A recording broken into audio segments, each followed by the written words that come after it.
नमस्कार, मैं कमलेश कबीर आपका एक बार फिर स्वागत करता हूं इस नए एपिसोड में। आज के इस एपिसोड में हम बात करेंगे दिल्ली की राजनीति की।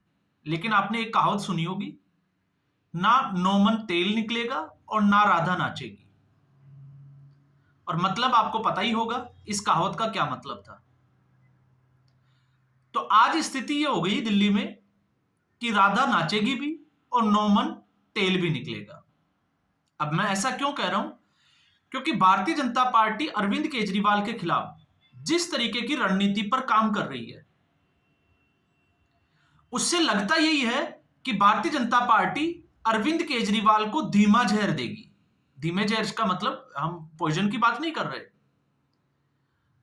अरविंद केजरीवाल को धीरे धीरे जनता के सामने या जनता तक मुद्दों को ले जाकर जिस तरीके से भारतीय जनता पार्टी रणनीतिक तौर पे काम करती है, वो अरविंद केजरीवाल के पापों को आने वाले 5 साल तक दिल्ली की जनता को भूलने नहीं देगी। यह भारतीय जनता पार्टी की रणनीति का एक खास हिस्सा है, ताकि अरविंद केजरीवाल लगातार जो है वो दबाव में रहे और अगले चुनावों तक ही नहीं, अरविंद केजरीवाल की राजनीति का एक समूल, जिसको हम कहें कि खत्म करने का, पतन करने का ये जो है वो तरीका है। अब जब मैं ये कह रहा हूं तो ऐसा मैं क्यों कह रहा हूं? आज दिल्ली विधानसभा का दूसरा दिन, क्योंकि कल शपथ दिलवाई गई थी सभी जो नवनिर्वाचित सदस्य थे उनको, और कल जो है वो ये डिसाइड हो गया था कि सीएजी की रिपोर्ट जो है वो टेबल की जाएगी। अब आज वो वक्त था। अरविंद केजरीवाल और पूरी आम आदमी पार्टी दबाव में थी, क्योंकि अरविंद केजरीवाल एक्सपोज होने वाले थे। और एक्सपोज क्यों होने वाले थे? क्योंकि 2017 से लेकर अब तक अरविंद केजरीवाल की टीम ने सीएजी की कोई भी रिपोर्ट सार्वजनिक नहीं की।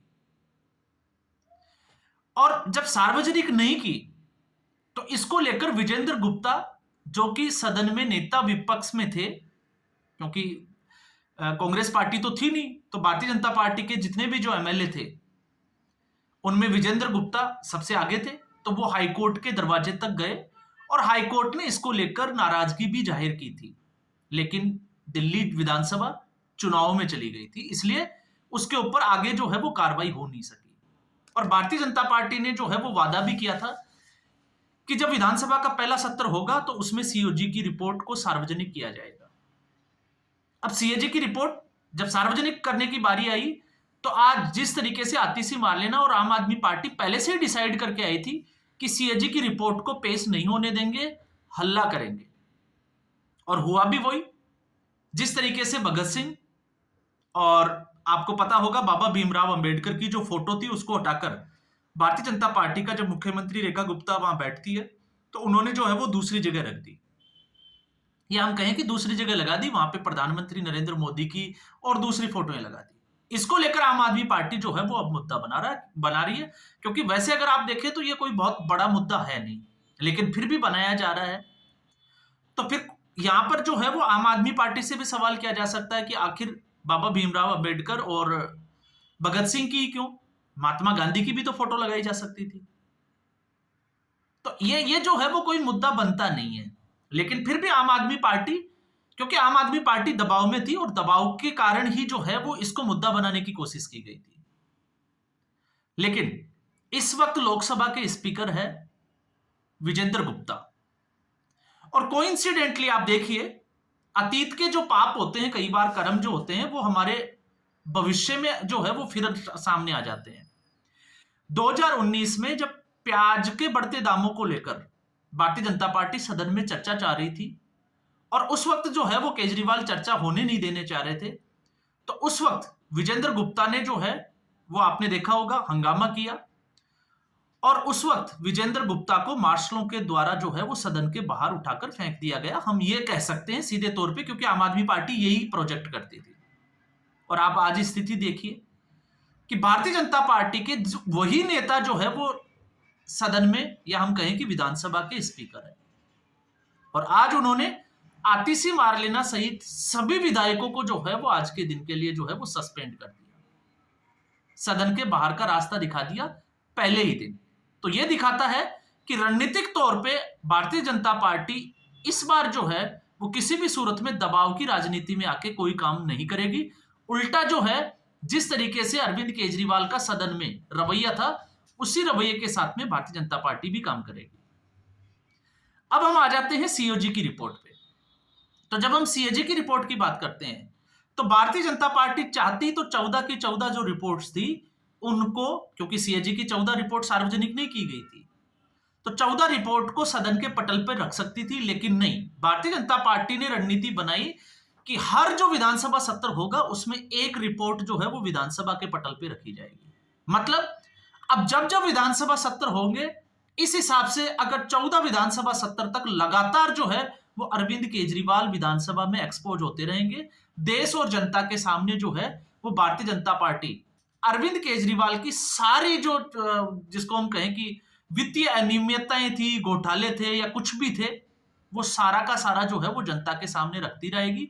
मतलब अरविंद केजरीवाल के ऊपर जो टैग लगा हुआ है भ्रष्टाचार का, उसको भारतीय जनता पार्टी कतई नहीं चाहेगी कि वो समय के साथ कमजोर पड़े, वो उसी तरीके से उसको बना के रखेगी। तो आप देखिए, अरविंद केजरीवाल के जो ये धीमा जहर वाली मैंने बात की वो इसीलिए की क्योंकि इसमें आज जो सीएजी की रिपोर्ट जो पेश की गई वो शराब घोटाले को लेकर थी।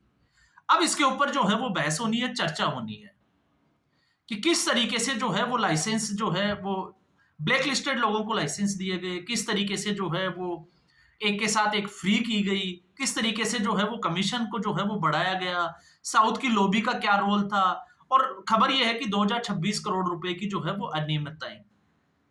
तो आप अंदाजा लगा सकते हैं, अगर ये चीजें सीएजी की रिपोर्ट में आती है तो फिर अरविंद केजरीवाल के ऊपर जो अब तक जो भ्रष्टाचार के आरोप थे उसके ऊपर ये जो है वो स्टाम्प का काम करेगा। फिर अगले सत्र में शीशमहल का हो सकता है खुलासा, फिर उससे अगले सत्र में। तो ये भारतीय जनता पार्टी की रणनीति का अब एक जो है वो हिस्सा बन गया है।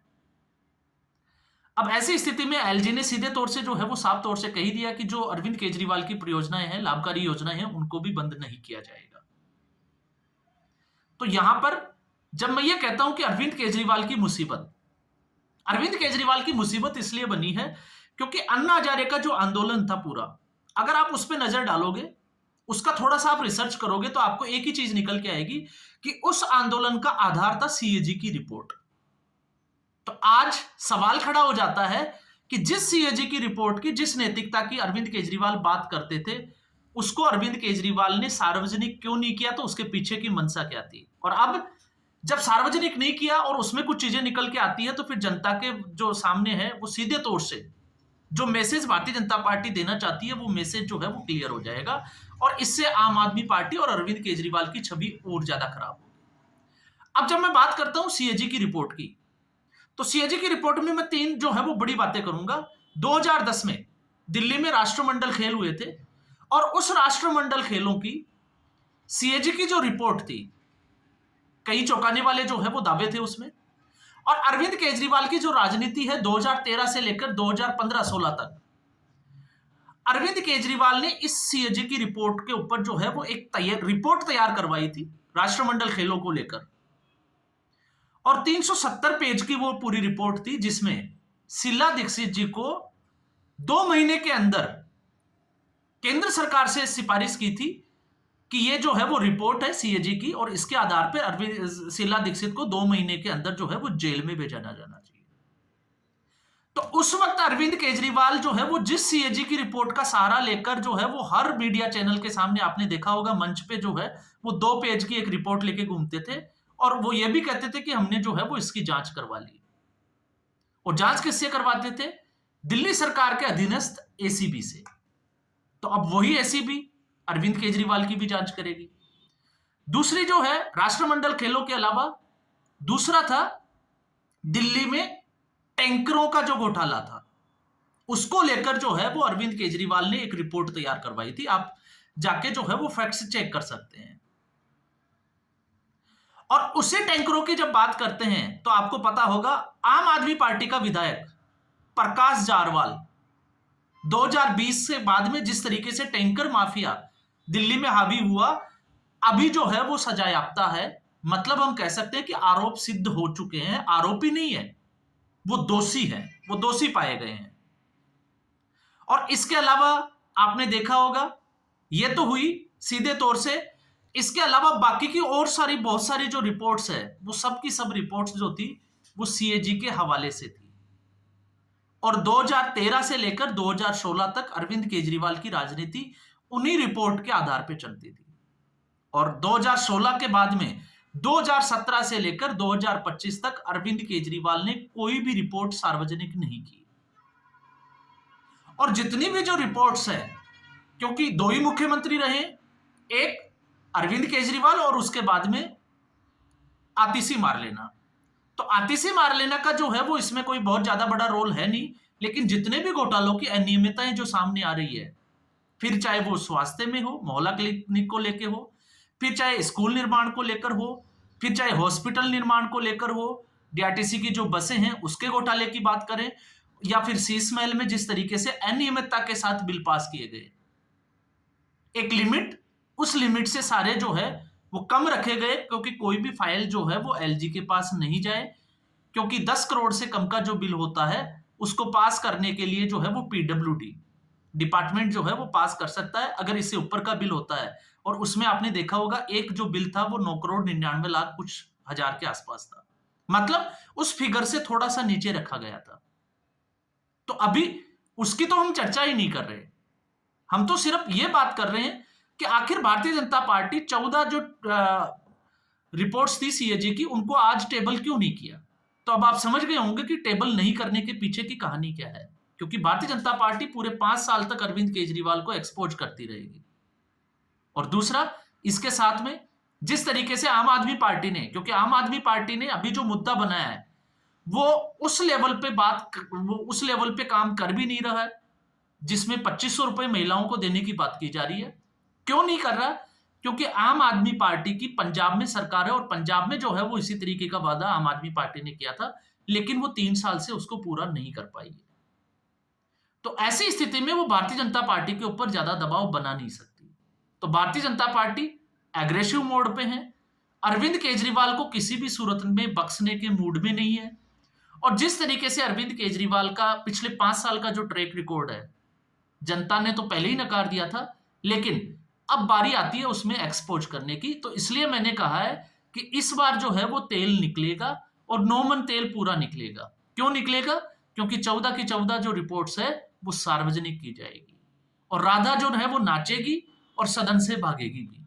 आप देखिएगा, आतिशी मारलेना जितनी चिल्ला रही है, जिस तरीके से इस पार्लियामेंट में विपक्ष का हाल था, ठीक उसी कंडीशन में आम आदमी पार्टी की आतिशी मारलेना विपक्ष की नेता है, वो उसी सूरत में जो है वो काम करने वाली है। जिस तरीके से आज की जो विधानसभा की कार्रवाई हुई है, ठीक उसी तरीके से ये चलता रहेगा। बाकी इस रिपोर्ट पर जब चर्चा होगी तब सारी डिटेल सामने आएगी, और उस पर फिर हम जो है वो बात करेंगे कि आखिर शराब घोटाले में सीएजी की रिपोर्ट और इससे पहले ईडी और सीबीआई की जो रिपोर्ट है उसमें कितनी समानता है, और कितने आरोप जो है वो अरविंद केजरीवाल के ऊपर जो लगे हुए हैं वो क्या सही है या गलत है। तो आज के एपिसोड में बस इतना ही। उम्मीद करूंगा वीडियो एपिसोड आपको पसंद आया होगा। वीडियो को लाइक करें, शेयर करें, चैनल जरूर सब्सक्राइब करें। धन्यवाद।